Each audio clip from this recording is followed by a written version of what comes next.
When Vladimir Putin appeared in his military uniform, he thought he could intimidate his enemies into submission. He promised that weapons and fire would achieve his goals, and that plunging Kyiv into darkness and freezing cold would break Ukraine's spirit. But that plan backfired, returning like a boomerang to strike the heart of Russia itself. Ukraine's response was swift and brutal. It began with a terrifying explosion. Moscow's industrial giant, the Voskresensk chemical plant, erupted in towering flames.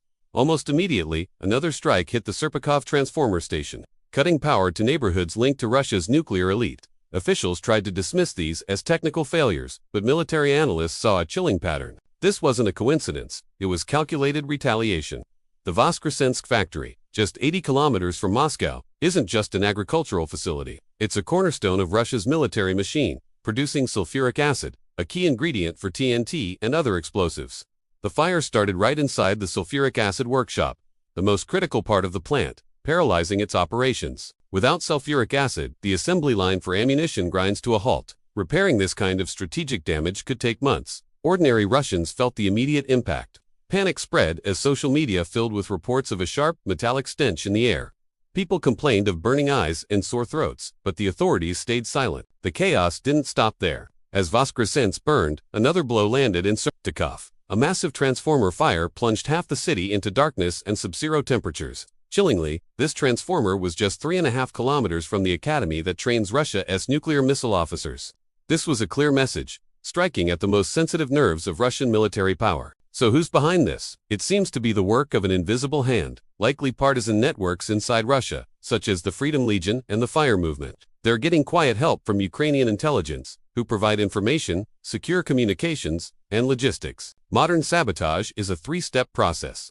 First, digital reconnaissance, using satellite imagery, identifies the exact pressure points. Second, infiltration from within, as disillusioned insiders leak critical information. Finally, surgical execution, where sleeper cells use stealth drones or explosives not to level buildings but to erase their function. This wasn't just happening near Moscow. Warehouses in Vladivostok, thousands of kilometers away, also ignited, proving an invisible army is scattered across Russia. The enemy isn't at the border, it's already inside. This triggers a domino effect. The shutdown at Voskresensk creates a huge gap in military production, potentially starving artillery units at the front. It also threatens civilian agriculture, leading to higher food prices. The cost of war is no longer a distant problem, it's being felt at Russian kitchen tables. The illusion of safety is shattered. The state can't even protect its most vital assets. The psychological pressure has now shifted from Kyiv to Moscow. As Russians complain online about chemical smells and power outages, they're losing trust in state media. This growing distrust could prove more dangerous than any weapon. Putin once believed he could freeze Ukraine into submission, but while Kyiv endures, its people stand defiant. Blackouts there have become a symbol of resistance. In Moscow, however, there is only confusion and fear.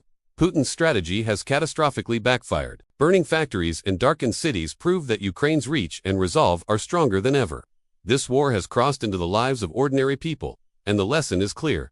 Threats mean nothing when power is slipping away. The only question left is whether we learn from the fire before it consumes everything. Thanks for watching. Stay aware, and remember that truth matters more than fear.